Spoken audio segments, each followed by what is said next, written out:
हमारे घर की आखिरी बहू। राठौड़ परिवार में आज बड़ी खुशी का माहौल था। अरे भाई हो भी क्यों ना, उनके सबसे छोटे बेटे आकाश की शादी का मुहूर्त जो निकल गया था। अगले महीने उसकी शादी थी। अब आप सोचेंगे कि इसमें इतना खुश होने वाली क्या बात है, तो सुनिए, अग्रवाल परिवार में ये सबसे आखिरी बहू होने वाली है, क्योंकि इनके दोनों बेटे राजीव और सुनील की शादी हो चुकी है और उनकी दोनों बेटियों की भी शादी हो चुकी थी। अब आकाश सबसे छोटा था और इसलिए ये अग्रवाल परिवार की आखिरी बहू बनने वाली थी। अरे अब तो मेरी सारी परेशानी खत्म होने वाली है, मेरे घर की आखिरी बहू जो आने वाली है। ये बात आपने 100% सच कही माँ जी। अब तो मैं और कविता भी हुक्म चला सकेंगे छोटी बहू पे। अरे आप तो चला ही सकते हो, तुम दोनों जेठानी जो ठहरी उसकी। अरे वो तो इस घर में सबसे छोटी हो गई। दोनों भाई भी बड़े हैं देवर जी से, और दोनों जीजी भी बड़ी हैं। हाँ, आकाश तुम्हारे छोरे जैसा है, बिट्टू और उसमें फर्क ही कितना है, 5 साल तो छोटा है बस। हाँ जीजी, दिव्या तो आपकी बहुरानी जैसी ही हुई ना। हाँ, अब ये शादी हो जावे तुम्हारी आखिरी बहू भी आ जावेगी, फिर हमारी सारी जिम्मेदारियां खत्म, फिर तुम जानो और तुम बहुओं का काम। अरे माँ साहब बिल्कुल फिक्र को नहीं करो, हम देवरानी जी को अच्छे से सब सिखा देंगे, क्यों कविता? हाँ माँ साहब निश्चिंत हो जाओ, अब हम भी तो उसकी जेठानियाँ हैं, हमसे कौन ही सीखेंगी तो किससे सीखेगी। नहीं तो क्या, अब तो बस अगले महीने की शादी का इंतजार है। राठौड़ परिवार के सारे लोग आकाश यानी कि घर के सबसे छोटे बेटे की शादी की तैयारियों में लग गए थे। हर कोई उत्सुक था घर की सबसे आखिरी बहू के आने से, लेकिन दिव्या को कहाँ पता था शादी के बाद घर में सबसे आखिरी होने की वजह से उसे क्या क्या करना पड़ेगा। अरे दिव्या, इस दाल में झोंक लगा देना, ठीक है, और साथ में रोटी भी बना देना। जी भाभी साहब। और दिव्या मैंने चावल रख दिए है, इसे भी देख लेना, और साथ में आलू की सब्जी भी बना देना। जी भाभी साहब मैं देख लेती हूँ। आजा कविता, हम बाहर का काम देख लेते हैं। जी भाभी। और एक तो सबसे छोटी हूँ तो किसी को काम के लिए ना भी नहीं कह सकती। मारा राम जी कट्ठे फंसा दिया मारे, जो देखो काम देकर चला जाता है। जब से इस घर में ब्याह हुआ है मारा, तब से काम ही कर रही हूँ बस, आगे क्या होगा मारा। अरे दिव्या, चाय बनी कि नहीं? बस मासा ला रही हूँ। चल चल छोरी, नहीं तो डांट पड़ जाएगी तने। दिव्या राठौड़ परिवार में सबसे छोटी थी, जिस वजह से हर कोई उसे काम सौंप कर चला जाता और वो किसी को मना भी नहीं कर सकती थी। काम के साथ साथ बाकी बातों में भी उसके आखिरी होने की अच्छी खासी कीमत का भुगतान कर रही थी वो। दिव्या यहाँ आना। हाँ जी भाई साहब। मैं सबके लिए आइसक्रीम लाया हूँ, सबको इसमें से थोड़ी थोड़ी बांटते। जी भाई साहब, अभी कटोरिया लेकर मैं आऊँ हूँ। अरे वाह, आइसक्रीम ये तो मेरी पसंद की है, मजा आएगा। पहले सबको दे देती हूँ, फिर जो बचेगी मैं खा लूंगी। ये सही रहेगा। दिव्या सबके लिए कटोरिया लेकर आती है, सारे घर वालों को परोसने लगती है। ये लीजिए माँ साहब आपके लिए। हाँ हाँ लाला। ये आपकी भाई साहब, मजली भाई साहब। दिव्या ने धीरे धीरे करके सारे घर में आइसक्रीम बांट दी, लेकिन जब उसकी बारी आई तो आइसक्रीम पिघल चुकी थी। अरे हाय रे मारी फूटी किस्मत, आइसक्रीम नसीब में ना है मारे तो। कहाँ फंस गई इस घर की सबसे आखिरी बहू होकर। काश मैं भी बड़ी होती तो मैं भी हुक्म चला पाती, लेकिन अब क्या करूं। अरे दिव्या बहू कहाँ रह गई? अरे आओ मासा। दिव्या के सबसे छोटे होने का नुकसान कम होने का नाम ही नहीं ले रहा था। अब तक तो सिर्फ उसे काम करना पड़ रहा था, लेकिन इसके नुकसान और भी थे। अरे कट्ठे रह गई सारी बहुएं। अरे आ गए मासा, क्या हुआ, कोई काम था क्या? अरे आज मैंने साड़ी वाले को बुलाया है, तीनों अपने अपने लिए साड़ी ले लो। वाह मासा, अपने साड़ी वाले को घर पे बुलाया, आज तो मैं 2-2 साड़ियाँ लूंगी। हाँ हाँ ले लेना। दिव्या बहू तू अपनी पसंद की साड़ी ले लेना, ठीक है? जी मासा, मैंने तो साड़ियों का बड़ा ही शौक है। अरे क्यों नहीं, तू इस घर की छोटी बहू है, जो पसंद आए वो ले लेना, ठीक से? अरे वाह, पहली बार सबसे छोटे होने का फायदा मिल रहा है। ये लो आ गया बनवारी। अरे आजा, बढ़िया साड़ी दिखाना हमारी बहुओं को, समझा? अरे माँ साहब बढ़िया 1 नंबर साड़ी लेकर आया हूँ मैं, देखकर दिल खुश हो जाएगा आपका। अरे चल चल अब बात ना बना, साड़ी दिखा। सुंदर साड़ियाँ है ये तो बड़ी। हाँ सच में, मैंने वो वाली दिखाना, पिंक वाली। हाँ ये तो सबसे खूबसूरत साड़ी है हमारे यहाँ की, ये लीजिए बहू रानी। ये तो सच में बहुत सुंदर है। अरे वाह, क्या खूब साड़ी से ये तो। मारे ऊपर तो खूब जचेगी नहीं दिव्या? हाँ भाभी सा, आप पर फुटरी लगेगी ये सच में। है ना, तो मैं यही लूंगी मासा। हाँ ले ले जो भी तन्ने चाहिए। छोड़ दिव्या, जाने दे। अब भाभी सा बड़ी है, साड़ी के मना करूंगी तो सही नहीं लगेगा। मैं कोई और साड़ी पसंद कर लेती हूँ। अरे वो वाली दिखाना, हरी वाली साड़ी, गोटा वर्क वाली। अरे ये तो मारी को अच्छी लग रही थी, ये भी मछली भाभी सा ने ले ली। हाय रे मारी फूटी किस्मत। राम जी क्या कर रहे हो आप? अब वो पीली वाली साड़ी तो मैं ही लूंगी। अरे बनवारी, मैंने वो पीली वाली साड़ी दिखाना, बड़ी चौक लग रही है वो साड़ी। हाँ बस यही बाकी था, आप ले लीजिए मासा। अरे दिव्या बहू, तने तो कुछ लिया ही कौनी? क्या हुआ, साड़ी पसंद कौनी आई क्या? ना ना मासा, ऐसी कोई बात नहीं है। अरे दिव्या, मैं थारे वास्ते पसंद कर दूं हूँ साड़ी। रुक, ये देख नीली वाली, ये थारे पर बहुत फूटरी लगेगी। और ये तो मैंने बिल्कुल भी पसंद को नहीं आई, पर अब भाभी सा को मना कैसे करूं? क्या हुआ दिव्या? कहीं नहीं भाभी सा। हाँ ये सही है भाई सा, आप मने ये साड़ी ही दे दो। हाँ देख, ये तुझ पर फूटरी लगेगी बहुत। दिव्या अब इस आखिरी बहू के किरदार से तंग आ चुकी थी, तो उसने एक युक्ति लगाई जिसने दिव्या की सारी तकलीफ को ही दूर कर दिया। अरे आइए आइए पंडित जी, हमें बड़ी खुशी है कि आप हमारे घर पधारे हो। मासा ये बहुत ज्ञानी पंडित है, हमारे गांव में इनकी बड़ी मान्यता है। पंडित जी मैं आपको प्रणाम करूँ, आइए विराजिए। दिव्या बेटी हमारे गांव की है, इसीलिए हमारी छोरी जैसी है, इसीलिए मैं एक जरूरी सूचना देने यहाँ आया था आपको। क्या है जरूरी सूचना पंडित जी? आपके घर पर राहु का साया है बहन जी, आपको बड़ा सावधान रहने की जरूरत है। राहु का साया? अरे बाप रे पंडित जी, अब हम क्या करें? हाँ पंडित जी, कोई तो उपाय होगा ना इसका। आप तो बड़े ज्ञानी लगता है पंडित जी, आप ही कोई उपाय बताइए। बहन जी, राहु से लड़ने का तो बस एक ही उपाय है, और वो है इस घर की सबसे छोटी बहू को बहुत खुश रखना। उसके भाग्य से ही राहु से छुटकारा मिल सके है आपके घर को। कि घर के सबसे छोटी बहू को बहुत खुश रखना होगा? हाँ हाँ बहन जी, जितना हो सके उसे खुश रखे, ज्यादा काम न करवाए, उसे आराम दे, तोहफे दे। जितना वो खुश रहेगी उतना आप इस राहु से दूर रहेंगे। आपका बहुत बहुत धन्यवाद पंडित जी, आज से ही हम ये काम शुरू कर देंगे। हाँ हाँ, आज से ही हम ये कार्य कर देंगे पंडित जी। अब मैं करूंगी थोड़ा सा आराम, मेरा ये आइडिया काम कर गया। थैंक यू पंडित जी मेरा ये काम करने के लिए। ठीक है, अब मैं चलता हूँ दिव्या बेटा, और कोई काम हो तो बताना, ठीक है? जी पंडित जी, आपने तो हमारी बहुत मदद कर दी, मतलब इस घर की बहुत मदद कर दी। अच्छा मैं चलूँ, नमस्कार। नमस्कार। अब देखना ये मुझे कैसे सब अपने कमरे में भेजते हैं आराम करने के लिए। अब तो मजा आएगा। शीला, तू अभी से ये करना शुरू कर दे, देर कौन ही होनी चाहिए इस काम में। हाँ मासा, मैं अभी फोन लगाती हूँ रिया को, और तू दिव्या जल्दी से लाडू बना दे। क्या? मैं क्या करूँ, लड्डू बनाऊँ? लेकिन अभी तो पंडित जी ने कहा कि घर की छोटी बहू को खुश रखना है।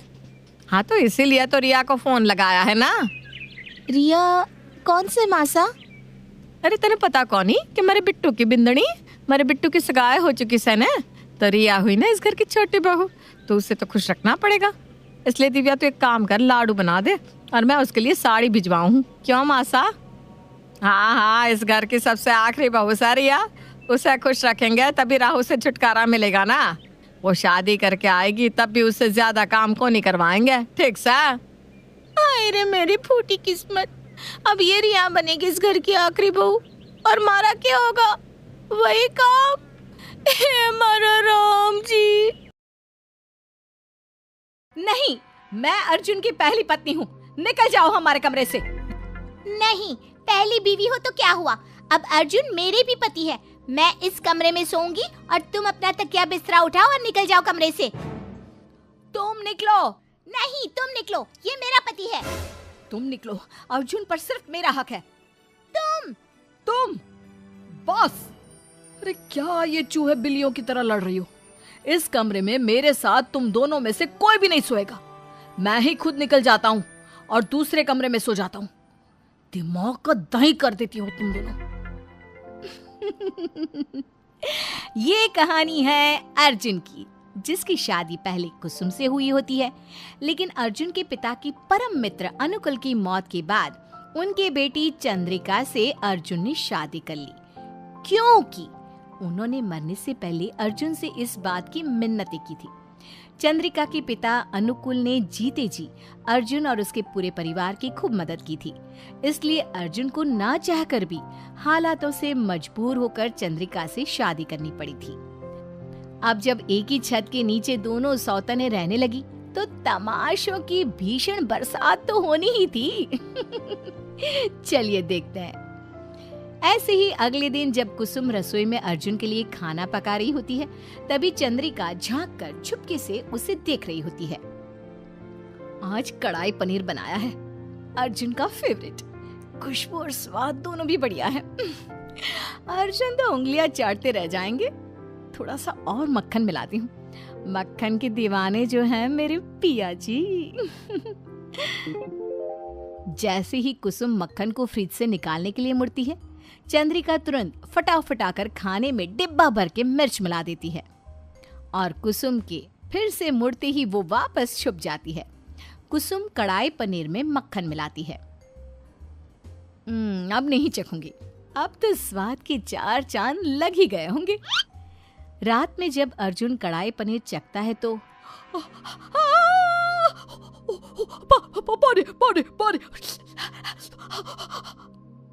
चंद्रिका फौरन अर्जुन को पानी देती है और उसे अलग से अपने हाथों से बनाया हुआ अच्छा खाना देती है। ये क्या है कुसुम? नींद में खाना पका रही थी क्या तुम? इतना तीखा? लेकिन मैंने तो नाप तोल कर नमक मिर्च डाली थी। चुप बैठो तुम तो हो ही कलमुही। तुम्हारे हाथ का तो पानी भी नहीं पीना चाहिए। लो अर्जुन, मेरे शुभ हाथों से बना हुआ खाना खाओ। Thank you Chandrika. चंद्रिका कुसुम को देखकर मुस्कुराती है और आंख मारती है। कुसुम गुस्सा हो जाती है और समझ जाती है कि ये सारा किया धरा चंद्रिका जी का ही था। अब इसका बदला लेने के लिए कुसुम चंद्रिका के कमरे में पूरे फर्श पर कांटे बिछा देती है और सुबह जब नींद में से चंद्रिका उठती है, बड़ी अच्छी नींद आई बस। चलो आज तो मैं उस कुसुम का जीना और दुश्वार कर दूंगी। चंद्रिका आंखें मलती है और बिना नीचे देखे बेड से उतरती है और फर्श पर कदम रखते ही उसे कांटे चुभते हैं और वो जोरों जोरों से चिल्लाते हुए नाचने कूदने लगती है।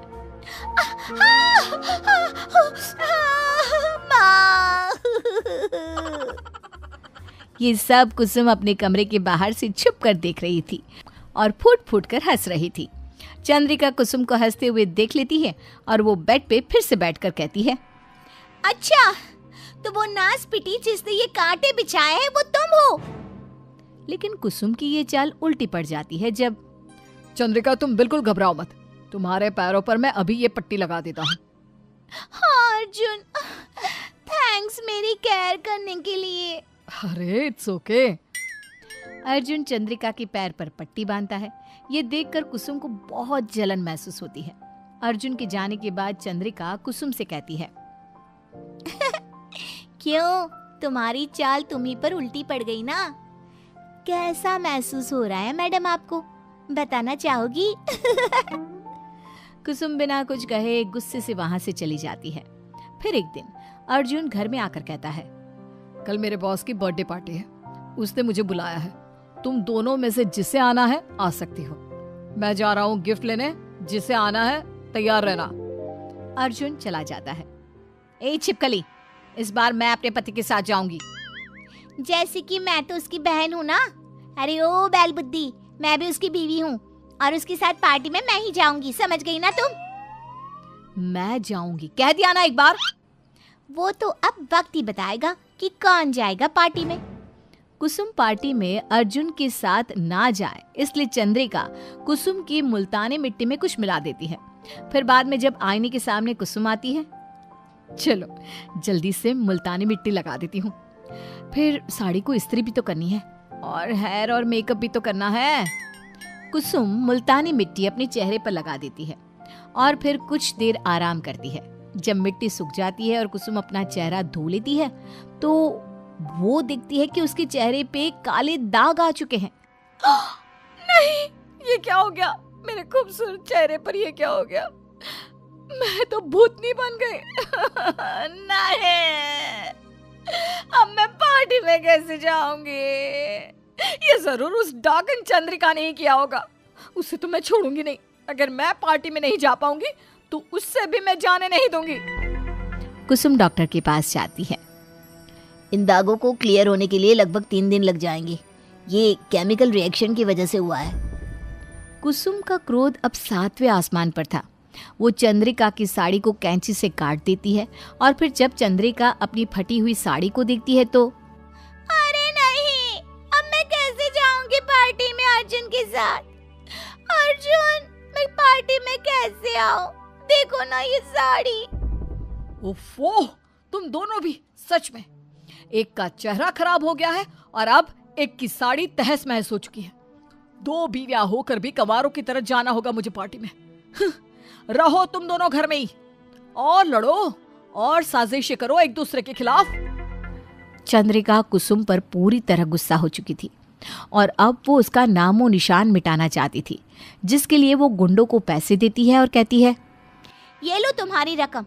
रात को उस कुसुम का काम तमाम हो जाना चाहिए, ठीक है?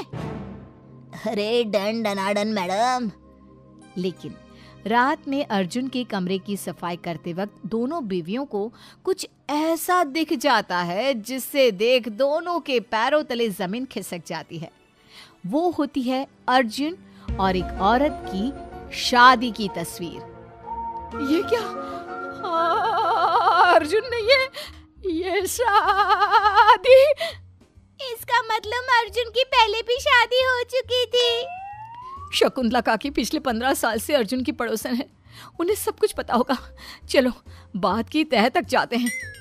कुसुम और चंद्रिका दोनों भी पड़ोसन शकुंतला के पास जाते हैं और उनसे पूछताछ करते हैं। हाँ, ये तस्वीर में जो है ना वो सच है। अर्जुन की 10 साल पहले टीना नाम की एक लड़की से शादी हुई थी, लेकिन 2-3 साल बाद जब अर्जुन के माता पिता की मौत हो गई तब पता नहीं टीना कहाँ चली गई। टीना? हाय राम, अर्जुन के फोन पर अक्सर टीना नाम से मैसेजेस आते रहते हैं। इसका मतलब वो अब तक उसके कांटेक्ट में है। शकुंतला जी, क्या आप मुझे उस टीना के घर का पता दे सकती हैं? वो कहाँ रहती है? कुछ आइडिया है आपको? शायद बिरला कॉलोनी में रहती होगी। 100% पक्का तो नहीं कह सकती। फिर जब वो दोनों बीवियां बिरला कॉलोनी में तहकीकात करती है तभी उन्हें टीना के घर का पता मिल जाता है और वो दोनों घर की खिड़की से झांककर अर्जुन और टीना को उस घर में एक साथ देखते हैं और चौंक जाते हैं। इतना बड़ा धोखा! मतलब ये अर्जुन 3 बीवियों का इकलौता पति है और ये हम तीनों को बेवकूफ बनाते आ रहे हैं। कुसुम और चंद्रिका दोनों भी लात मारकर दरवाजा तोड़ती हैं और उन दोनों को देख अर्जुन एकदम से हैरान और दंग रह जाता है। तुम दोनों यहाँ क्या कर रही हो? तुम दोनों मतलब?